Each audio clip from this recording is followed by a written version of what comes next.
성가대의 귀한 찬양에 감사를 드립니다. 우리 성가대가 노래한 그 하나님의 은혜가 오늘도 이 자리에 오신 여러분들께 한량없이 넘치시기를 주님의 이름으로 축원합니다. 날씨가 이제 쌀쌀해지고 있습니다. 여러분께서 하나님 은혜 가운데 이 겨울도 건강하게 또 은혜 가운데 지낼 수 있기를 기도하겠습니다. 우리는 종교개혁 주일을 맞아서 지난 2주에 걸쳐서 하박국의 말씀과 또 히브리서의 말씀을 함께 나누었습니다. 이를 통해 오직 의인은 믿음으로 산다는 것의 의미에 대해서 함께 나누었습니다. 먼저 하박국의 경우에는 의인이 믿음으로 산다는 것은 그 불의한 세상 가운데서도 하나님의 다스림과 또 심판을 기다리며 사는 것임을 보여주고 있었습니다. 그래서 이 세상은 거짓과 악이 득세를 하고 또 사람들도 모두 그것을 따른다고 해도 하나님의 백성은 선악간에 심판하시는 하나님에 대한 믿음으로 이것을 기다리며 하나님의 진실하심과 의로우심을 따라 살아야 한다는 말씀이었습니다. 그리고 지난주에 나눈 히브리서의 말씀은 고난과 핍박, 환난과 궁핍을 겪고 있던 유대 기독교인들에게 주어진 말씀이었습니다. 그들에게 히브리서 저자는 그 가운데서도 뒤로 물러서거나 포기하지 말 것을 격려하며 의인은 믿음으로 산다는 그 말을 전하고 있었습니다. 여기서 믿음으로 사는 모습은 바로 담대함과 인내였습니다. 그래서 우리가 담대함과 인내를 가지고 끝까지 포기하지 않고 뒤로 물러서지 않는 것이 믿음으로 산다는 것의 의미였습니다. 이를 통해 멸망에 이르지 않고 오직 구원함에 이르게 되는 것, 그것이 바로 히브리서 기자가 뜻하는 의인은 믿음으로 산다는 것의 의미였음을 우리는 함께 나누었습니다. 이어서 오늘은 이제 끝으로 사도 바울의 서신 중 로마서를 통해서 의인은 믿음으로 산다는 것의 의미에 대해 함께 나누게 됩니다. 어찌 보면 오늘 나누게 된 말씀이 우리가 이 말씀을 3주에 걸쳐서 살펴보게 한 그런 동기를 제공했다고도 볼 수 있습니다. 즉 마틴 루터의 종교개혁에 있어서 그 씨앗이 되는 말씀은 바로 이 로마서의 말씀이었습니다. 바울이 로마서에서 증거하고 있는 의인은 믿음으로 산다는 그 말씀을 바탕으로 해서 마틴 루터는 카톨릭 교회와 교황의 그 잘못된 점에 대해서 문제를 제기하고 오직 믿음, 오직 말씀이라는 기치하에 개혁을 이루어내게 됩니다. 그렇다면 오늘 말씀은 우리에게 의인은 믿음으로 산다는 것에 대해서 어떤 의미를 보여줍니까? 오늘 이 말씀을 통해서 종교개혁의 후손이라고 할 수 있는 우리들에게 하나님께서 말씀하시는 그 음성을 함께 듣고자 합니다. 그래서 그 개혁의 정신을 이어 오직 말씀에 기초하여 믿음으로 살아갈 수 있는 그런 우리가 되기를 바라는 것입니다. 먼저 바울이 이 하박국의 말씀을 인용하고 있는 배경은 바로 복음에 대한 그의 설명에서부터 시작되고 있습니다. 바울은 이 로마서 1장에서 복음에 대한 설명을 시작하는데 의인은 믿음으로 살리라는 이 말씀은 그 제일 첫 부분에 등장합니다. 즉 바울은 이 하박국의 말씀, 의인은 믿음으로 살 것이라는 그 말씀을 중심으로 해서 복음에 대한 그의 설명을 시작하고 있었습니다. 이것이 어떤 의미를 갖냐 하면 간단하게 말하자면 이 로마서 전체의 말씀은 복음에 대한 바울의 설명이라고 할 수 있습니다. 복음이 무엇인지, 바울이 전하고자 하는 복음, 그가 그 그리스도께로부터 받은 복음, 예수 그리스도께서 이 땅에서 오셔서 전파하신 그 복음의 내용이 무엇인지를 설명하는 것이 이 바울의 로마서입니다.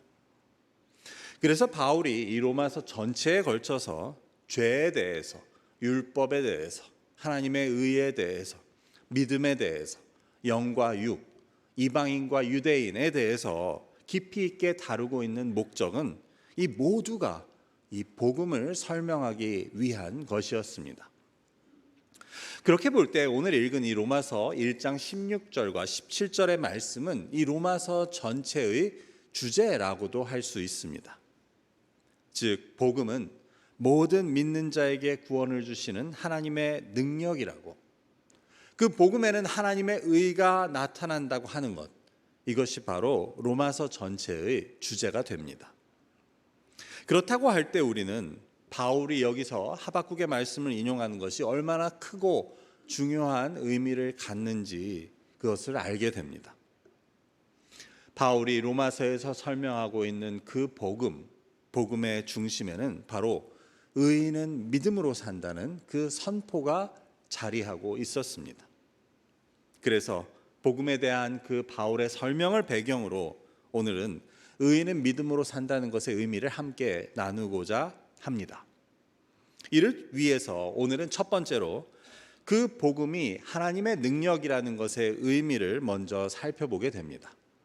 두 번째로는 그 복음에는 하나님의 의가 나타난다는 것, 그것이 무슨 뜻인지를 살펴볼 것입니다.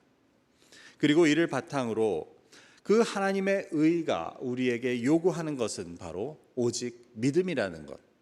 그래서 하나님의 의가 나를 의롭게 하시기 위해서 필요한 것이 바로 우리의 믿음이라는 그러한 말씀을 함께 나누고자 합니다. 첫 번째로 오늘 말씀은 복음은 하나님의 능력임을 증거하고 있습니다. 16절의 말씀을 함께 읽어보겠습니다. 내가 복음을 부끄러워하지 아니하노니 이 복음은 모든 믿는 자에게 구원을 주시는 하나님의 능력이 됨이라. 먼저는 유대인에게요 그리고 헬라인에게로다. 바울은 먼저 자기가 복음을 부끄러워하지 않는다는 말로 시작합니다. 그 복음의 중심에는 바로 십자가가 있었습니다. 그런데 그 십자가는 사실 자랑할 만한 것이 못 되었습니다. 그 의미를 알지 못하는 자들에게는 그저 수치스러운 형틀에 불과했습니다. 중한 범죄를 저지른 자가 벌거벗겨 매달린 채로 죽어가는 그런 사형틀에 불과했습니다. 어쩌면 오늘 우리에게는 이 십자가의 이미지가 너무 굳어져서 이런 원래의 이미지를 상상하기도 힘들 수가 있습니다. 하지만 당시의 사람들에게는 십자가는 그저 사형틀에 불과했습니다. 그래서 로마인에게도 다른 이방인에게도 그리고 그리스도를 믿지 않는 유대인들에게도 이 십자가의 사건을 전하는 것은 이해가 안 되는 어리석은 일로 보일 수 있었습니다. 성공해서 잘된 것을 자랑하는 것도 아니고 자기들이 믿는 하나님의 아들이라는 사람이 사형틀에서 피를 흘리며 죽었다는 사실을 전하는 것은 이해가 될 수 없는 일이었던 것입니다. 하지만 이런 맥락에서 바울은 내가 복음을 부끄러워하지 않는다고 말합니다. 그리스도의 십자가를 전하는 것이 전혀 부끄럽지 않다는 말입니다. 왜냐하면 그것이 바로 믿는 자에게 구원을 주시는 하나님의 능력이기 때문이라고 바울은 말합니다. 여기서 주어와 수어만 이야기하자면 복음은 하나님의 능력이다 라는 것이 바울의 설명이었습니다. 복음은 무엇입니까? 하나님의 능력입니다. 다른 사람들은 십자가를 비웃고 또 조롱할 수도 있습니다. 그들이 보기에는 십자가에 달려 돌아가신 예수 그리스도는 능력과는 너무나도 거리가 먼, 너무나도 무력한 모습이었습니다. 하지만 바울은 반대로 복음, 즉 십자가는 하나님의 능력이라고 말합니다. 어떻게 그리스도가 무력하게 힘없이 피 흘리고 돌아가신 십자가가 하나님의 능력이 될 수 있습니까? 왜냐하면 비록 모두가 비웃는다고 하더라도 하나님께서는 그 십자가를 통해 구원을 이루셨기 때문이었습니다. 그렇게 해서 십자가는 무능력의 상징이 아닌, 패배의 상징이 아닌 하나님의 능력의 상징이 되는 것입니다. 때문에 바울은 복음은 모든 믿는 자에게 구원을 주시는 하나님의 능력이라고 말합니다. 바울은 고린도전서 1장 18절에서 이것을 이렇게 다시 설명합니다. 십자가의 도가 멸망하는 자들에게는 미련한 것이요 구원을 받는 우리에게는 하나님의 능력이라. 십자가의 도, 즉 복음이 멸망하는 자들에게는 미련하게 보이겠지만 구원받는 우리 입장에서는 하나님의 능력이라고 다시 한번 강조하고 있는 것을 우리는 보게 됩니다. 이처럼 복음이 하나님의 능력이라고 하는 것은 이제껏 다른 어떠한 것들을 통해서도 하지 못한 것을 하나님께서 하신다는 그것을 보여주고 있습니다. 다른 어떤 방법으로도 다른 어떤 존재도 하지 못했던 것을 하나님께서 하신다는 것입니다. 그러니 이것이 복음, 즉 좋은 소식, 기쁜 소식이라고 하는 것임을 우리는 알게 됩니다. 지금까지 다른 방법으로는 이루어질 수 없었던 일을 하나님께서 하신다는, 하실 수 있다는 그런 기쁜 소식이 바로 이제 바울이 설명하려는 그 복음의 내용임을 보여주고 있었습니다. 이러한 복음, 기쁜 소식을 다른 것에 비유해 보자면 이를테면 우리 그 팬데믹 초기에 백신이 드디어 개발되었다는 그러한 소식에 비유할 수 있지 않을까 싶습니다. 물론 비교가 안 되지만 이를테면 말입니다. 혹은 치료약이 없어서 죽어가고 있는 환자에게 이제 치료약이 개발되었다는 것과 같은 뉴스입니다. 지금까지는 약이 없어서 그냥 죽어갈 수밖에 없었지만 이제 치료제가 개발되었으니 그 병이 나을 수 있다는, 살 수 있다는 것과 같은 소식이라고 할 수 있습니다. 즉 죽음을 향하던 자에게 생명의 희망을 주는 소식인 것입니다. 이런 소식이 세상에서 가장 기쁜 소식이 아니겠습니까?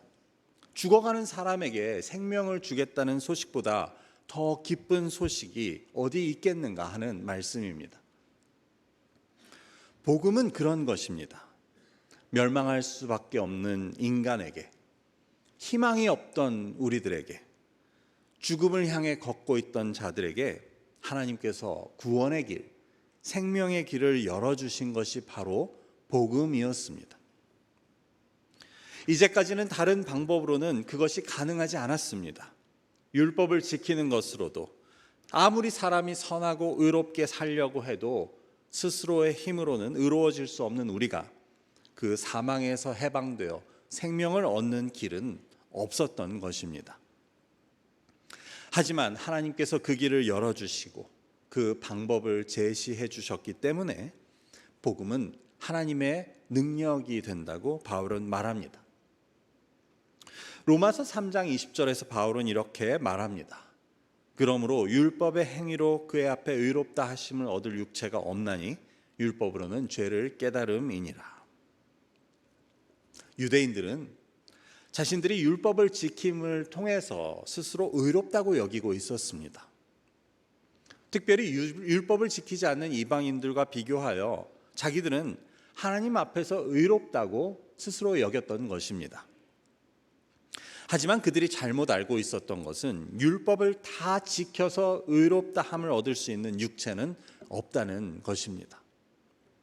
여기서 바울이 특별히 육체라는 말을 쓰고 있는 것을 보게 됩니다. 사람이라는 말 대신 육체라는 말을 쓰는 것은 어쩌면 우리의 그 육의 속성을 강조하는 것이라고 볼 수 있습니다. 그래서 죄의 유혹을 따르게 되는 우리 육체의 속성상 스스로의 힘으로 죄에서부터 자유로울 수 있는 자는 없다는 것을 바울은 말합니다. 결국 내 힘으로는 의롭게 될 수 없는, 생명의 길에 이를 수 없는 우리들, 그것이 불가능한 우리들을 의롭게 해주시는 것이 바로 복음에 나타난 하나님의 능력이라고 바울은 말하고 있었습니다. 그렇다면 그런 하나님의 능력이 어떻게 작용할 수 있는가? 즉, 그 능력은 누구에게 유효한 것이 되는가 하는 문제에 있어서 이제 믿음이 등장하게 됩니다. 16절을 다시 한번 보시면 이 복음은 구원을 주시는 하나님의 능력이 되는데 누구에게 그렇게 된다고 합니까? 모든 믿는 자에게 해당된다고 바울은 말합니다. 그래서 지금까지 설명한 그 하나님의 능력, 우리의 힘으로는, 우리의 행위로는 할 수 없는 것을 되게 해주신 그 하나님의 능력이 누구에게 해당하는가 하는 문제에 있어서 믿음이 등장하게 됩니다. 여기서부터 오늘 말씀의 두 번째로 복음에 나타난 것은 하나님의 의라는 것을 오늘 말씀은 증거합니다. 17절을 한번 같이 읽어보시겠습니다. 복음에는 하나님의 의가 나타나서 믿음으로 믿음에 이르게 하나니 기록된 바 오직 의인은 믿음으로 말미암아 살리라 함과 같으니라. 이 17절의 말씀은 특히 한글 번역에서는 이해가 쉽지 않은 구절인데 이 구절은 앞에서 읽은 16절 그 하나님의 능력이 어떻게 일어나게 되는지를 설명하고 있습니다. 다시 말해 구원을 주시는 하나님의 능력은 오직 믿음에 근거하여 일어나게 된다는 것을 보여주는 말씀입니다. 이 17절의 앞부분을 조금 알아듣기 쉽게 직역해 보면 이렇게 말할 수 있습니다. 복음 안에는 하나님의 의가 나타납니다. 그 일은 믿음에서 시작해서 믿음으로 끝납니다. 이처럼 17절에 나오는 믿음으로 믿음에 이르게 한다는 말의 의미는 믿음에서 시작되고 믿음으로 끝난다는 말로 표현할 수 있습니다. 다시 말하면 처음부터 끝까지 믿음에 근거하여 일어난다는 말입니다. 이로부터 오직 믿음이라는 뜻으로 연결됨을 우리는 알게 됩니다. 그래서 다시 앞으로 돌아가면 이처럼 구원을 주시는 하나님의 능력이 믿음에서 시작되고 믿음으로 끝난다는 것은 바로 이 일이 우리의 믿음에 근거하여 일어난다는 것을 보여주는 말씀이었습니다. 믿음에서 시작되고 믿음으로 끝난다는 것은 거기에는 우리의 행위도, 우리의 자격도, 그리고 우리의 의로움도 상관이 해당이 없다는 것을 보여줍니다. 대신 하나님의 구원은 처음부터 끝까지 우리의 믿음에 근거한 것이라는 사실입니다. 이것이 결국 구원이 우리의 의가 아닌 하나님의 의로서 가능하게 되는 일이라는 것을 보여주고 있습니다. 그래서 바울은 앞에 16절에서 말한 그 구원을 주시는 하나님의 능력이 어떻게 일어나는지를 이렇게 17절에서 설명합니다. 그것은 우리의 믿음에서 시작되고 믿음으로 끝나는 처음부터 끝까지 우리의 믿음에 근거한 것이기 때문에 우리의 의는 하나도 없다고 말합니다. 그래서 복음에는 우리의 의가 아닌 하나님의 의가 나타나게 됩니다. 우리의 의는 하나도 찾을 수 없는데 그럼에도 우리를 의롭다고 해주시는 것은 결국 하나님의 의일 수밖에 없다는 말씀입니다. 하나도 의롭지 않은 우리임에도 불구하고 처음부터 끝까지 우리의 믿음만을 보시고 구원을 주신다는 것이 그 복음이라고 할 때 결국 그 복음에 나타나는 것은 우리의 의가 아닌 하나님의 의라고 바울은 말하고 있었습니다. 그렇다면 왜 의롭지 않은 우리를 의롭다고 해주십니까? 그 이유는 바로 우리에게 하신 하나님의 그 약속을 지켜주시기 위해서였습니다. 그 약속을 지키시기 위해 그 복음을 허락하셨음을 우리는 알게 됩니다. 하나님께서는 애초에 우리의 연약함과 우리의 죄악됨을 누구보다 잘 알고 계시면서도 우리와 언약을 맺어주십니다. 왜냐하면 우리를 사랑하셔서 우리를 그의 자녀 삼으시고 친히 우리의 하나님이 되시기를 원하셨기 때문이었습니다. 그 이후로도 우리는 그 하나님의 언약에 신실하지 못했지만 하나님께서는 그 언약에 신실하신 분으로서 우리의 의롭지 못함과 우리의 죄악됨에도 불구하고 그분의 의로우심으로 그 약속을 지켜주셨던 것입니다. 그리고 그 언약을 지켜주시기 위해 하나님께서 하셔야 했던 일은 바로 그 아들 예수 그리스도를 보내 십자가에 달려 돌아가시게 한 일이었습니다. 왜냐하면 우리가 스스로 의로울 수 없기 때문에 하나님께서는 예수 그리스도의 희생으로 우리의 죄를 사하시고 우리를 의롭다고 해주셨다는 사실입니다. 그래서 그 복음에는, 그 십자가의 사건에는 우리의 의는 하나도 나타나 있지 않습니다. 우리의 의는 찾아볼 수 없습니다. 대신 그 복음에는, 그 십자가의 사건에는 오직 하나님의 의만 나타나 있습니다. 그래서 우리가 지키지 못하고 깨뜨린 그 언약을 계속 지켜주시기 위해 그리스도께서 십자가에 흘리신 그 보혈로 새 언약의 피를 삼아 주십니다. 이를 통해 오직 하나님의 의로 말미암아 그 언약을 지켜주시고 우리를 구원과 생명으로 인도하고자 하셨다는 사실입니다. 그래서 그곳에는 우리의 의는 하나도 없지만 대신 우리가 들고 가야 하는 것은 바로 우리의 믿음입니다. 우리가 그 언약에 들어가는 것은, 우리가 그 복음에 참여하는 것은 믿음에서 시작되어 믿음으로 끝나는 일이라고 바울은 말합니다. 우리의 의는 말할 것도 없고 어떤 행위나 어떤 자격도 아닌 오직 처음부터 끝까지 믿음에 근거하여 일어나는 일임을 바울은 말하고 있었습니다. 그리고 이것이 바로 복음에는 하나님의 의가 나타났다고 하는 그 말의 의미였습니다. 여기서부터 오늘 마지막 말씀으로 이어지게 되는데, 세 번째로 오늘 말씀은 그래서 오직 의인은 믿음으로 말미암아 살 것이라고 증거하고 있습니다. 앞에서 하나님의 의가 뜻하는 것이 무엇인지 보여주었듯 우리의 의는 하나도 없고 오직 복음에 나타난 그 하나님의 구원은 우리의 믿음에서 시작되어 우리의 믿음으로 끝나게 된다는 것을 바울은 말하고 있었습니다.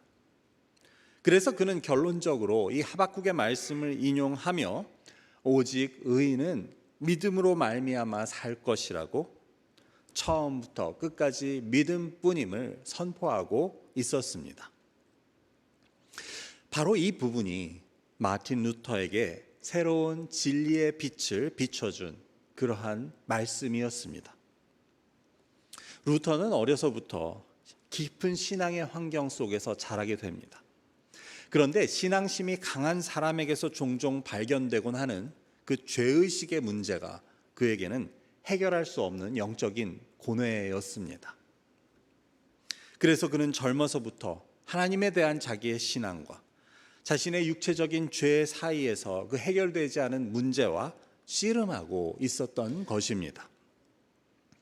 그는 성 어거스틴 수도의 수도사였지만 그래서 늘 스스로 금식과 긴 기도의 시간과 순례 그리고 잦은 고해 성사에 매달렸습니다. 하지만 이것을 통해서도 그는 스스로 그 깊은 영적인 절망에서 헤어나올 수 없었습니다. 그래서 그는 당시에 그 자신의 심정을 이렇게 고백합니다. 나는 그리스도 나의 구주와의 연결고리가 끊어졌다. 그리고 나는 그분을 나의 어리석은 영혼을 감옥에 가두고 내 목을 매달아 처형하는 사형 집행관으로 만들었다. 이처럼 그는 죄의식과 심판에 대한 두려움으로 인한 그 영적 고뇌에 시달리던 중 학교에서 로마서의 말씀을 가르치며 이 하나님의 의라는 것에 대해 깨닫게 됩니다. 그래서 구원과 의로움은 나에게서 오는 것이 아니며 전적으로 나 자신의 외부에서 오는 것임을 그는 깨닫습니다. 즉 나의 의와 상관없는 하나님의 선물이라는 것을 깨닫고 믿게 됩니다. 결국 그는 나중에 이 하나님이 의롭다 하시는 그 칭의에 대해서 이런 글을 남깁니다. 가장 처음 되고 중요한 것은 이것입니다. 예수 그리스도 우리의 하나님, 우리 주는 우리를 의롭다 하시기 위해서 우리 죄를 지고 죽으시고 다시 부활하셨다는 것입니다. 그분만이 하나님의 어린 양으로 세상의 죄를 지고 가신 분이시며 하나님께서는 우리 모두의 죄를 그분께 지우셨습니다.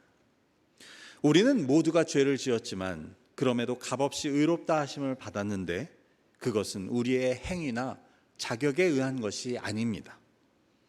이는 그분의 은혜에 의한 것으로서 그리스도 예수 그분의 보혈에 있는 구속의 은혜로 된 것입니다. 이것을 믿는 것이 필요합니다. 이것은 다른 식으로는 얻어질 수 없습니다. 그러므로 오직 믿음만이 우리를 의롭게 해줄 수 있다는 것은 분명하고 확실합니다. 이러한 깨달음은 마틴 루터에게 이제 자유를 주게 됩니다. 그가 평생 해결하지 못했던 영적 고뇌, 수없는 금식과 기도, 고행과 순례, 그리고 고해성사를 통해서도 해결받을 수 없었던 그의 문제로부터 그를 자유롭게 해줍니다. 진리가 너희를 자유케 하리라는 그 예수님의 말씀과 같이 그 로마서에서 말씀을 통한 깨달음은 루터를 죄의식과 두려움의 영적 고뇌로부터 자유롭게 해줍니다. 그는 이 말씀을 통해 그를 평생 얽어매었던 모든 것으로부터 자유로워질 수 있었습니다. 그리고 이런 깨달음은 그가 더욱 힘써 종교개혁에 앞장서게 해줍니다. 오직 믿음으로, 오직 말씀으로라는 기치 아래 그는 카톨릭이 가지고 있었던 잘못된 복음의 이해와 싸우면서 오직 하나님의 은혜와 그에 대한 믿음을 붙잡고 나아갈 수 있었던 것입니다. 오늘 본문의 말씀은 마틴 루터에게 이런 복음의 진리를 비추어 주고 있었습니다. 이것은 예수 그리스도의 십자가, 그 복음의 본질이었습니다. 그것은 우리를 구원하시는 하나님의 능력이며 우리의 의가 아닌 오직 믿음을 통해 드러난 하나님의 의로움이었습니다. 그리고 이 모든 것을 가능하게 하신 것은 바로 우리를 위해 십자가에 달리신 그 그리스도의 구원의 은혜, 우리에게 생명을 주시는 그 하나님의 능력이었음을 보여주고 있었습니다. 이제 말씀을 맺고자 합니다. 하박국의 말씀은 이제 로마서에 오게 되며 예수 그리스도의 십자가, 그 복음의 본질을 보여주는 말씀으로 인용되고 있었습니다. 그래서 오직 의인은 믿음으로 산다는 말씀은 그 그리스도의 복음이 처음부터 끝까지 믿음에 근거하여 일어난다는 것을 보여주고 있었습니다. 그래서 그 복음에는 우리의 의인은 전혀 찾아볼 수 없으며 오직 하나님의 의가 나타남을 바울은 강조합니다. 오직 믿음이라는 것은 나의 공로나 나의 행위나 나의 의로움을 모두 내려놓고 오직 하나님의 의만 의지하여 나아가는 그러한 믿음을 말합니다. 그런 우리 믿음에 근거하여 그리스도의 십자가, 그 복음의 능력이 우리를 구원한다는 것을 오늘 말씀을 통해 깨닫게 됩니다. 만일 내가 아직도 나의 의로움이나 나의 행위나 어떤 자격, 나의 공로 등을 붙잡고 있다면, 우리가 조금이라도 그것을 의지하고 있다면 그것은 내 안에 하나님의 의를 온전하게 하지 못하는 일이 됩니다. 즉 하나님의 의를 막아서는 일이 된다는 사실입니다. 우리가 나의 의를 놓지 못해서, 내가 아직 나를 내려놓지 못해서 하나님의 의를 가로막는다면 그것은 얼마나 어리석은 일이 되겠습니까? 우리가 할 수 있는 최선의 일은 나의 삶 가운데 오직 하나님의 의만이 드러나고 그렇게 나타나게 하는 것입니다. 나의 의는 조금도 찾아볼 수 없고 오직 복음에 나타난 하나님의 능력과 하나님의 의만이 나의 삶에, 내 존재에 가득하게 하는 것이 우리가 할 수 있는 최선의 일이고 우리가 할 수 있는 가장 지혜로운 일이라는 것을 우리는 기억해야 합니다. 여러분은 여러분의 삶을 여러분 자신의 능력과 여러분 자신의 의로움으로 채우길 원하십니까? 아니면 오직 하나님의 능력과 하나님의 의로 채우길 원하십니까? 이 질문에 고민하실 분들은 아마 없을 겁니다. 다만 우리가 이제 고민해야 할 것은 그럼 어떻게 나의 삶과 내 존재를 하나님의 능력과 하나님의 의로 채우느냐 하는 문제가 될 것입니다. 그리고 그것을 위해 힘쓰는 우리의 모습이 바로 믿음으로 사는 의인의 모습이 될 것입니다. 이미 우리는 답은 다 알고 있습니다. 다만 그것을 얼마나 살아낼 수 있느냐 하는 것이 문제입니다. 그렇게 볼 때 의인은 믿음으로 산다는 것은 알의 차원에서 머물러서는 안 되고 삶의 차원으로 나아갈 수 있어야 합니다. 나의 삶을 하나님의 능력과 하나님의 의로 채우심을 통해 오직 믿음으로 살아가시는 저와 여러분이 되시기를 주님의 이름으로 축원합니다. 기도하겠습니다. 아버지 감사합니다. 오늘 하박국의 말씀을 인용하는 바울의 로마서의 말씀을 통하여서 오직 의인은 믿음으로 산다는 것의 의미를 깨닫게 하시니 감사합니다. 아버지 하나님이시여, 복음에는 하나님의 능력이 나타나고 하나님의 의가 나타나는데 그 가운데 나의 의는 하나도 없다는 것, 그럴 때 하나님의 능력이, 하나님의 의가 내 안에서 온전해질 수 있다는 것을 깨달을 수 있도록 주님 인도하여 주시옵소서.